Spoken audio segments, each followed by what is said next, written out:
Hi, my name is Ziad Asghar. I lead Snapdragon Technologies and Roadmap Planning.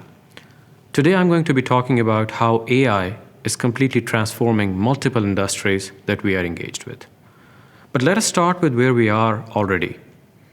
The cameras, the microphones that are on our devices. In the past, they were just absorbing the data. They had no idea what the data meant.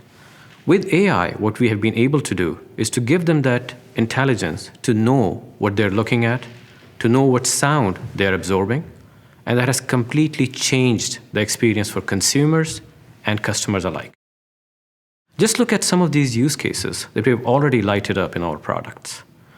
By virtue of the fact that that camera actually knows what it's looking at, it can do certain things that it was never able to do in the past. So for example, if you know what the subject is in the frame, you can actually auto-crop. And you auto-crop in a smart way such that the picture looks aesthetically pleasing. That's an amazing use case without any human intervention, for example. If you look at the other use case from an audio and speech perspective, it's not just that the device knows what it's capturing, but it is also able to make sense of it. So let's say I speak in English here.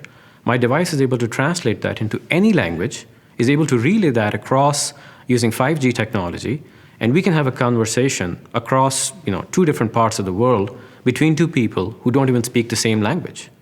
I mean, these are some of the amazing things that AI is enabling today. As we go further with augmented reality and other use cases coming, and with full autonomy, we'll see that from the sensing and reasoning part on the AI devices to the part where actually the device is going to be able to act based on that information, based on that reasoning that it has done, and we'll see a lot more of that coming up.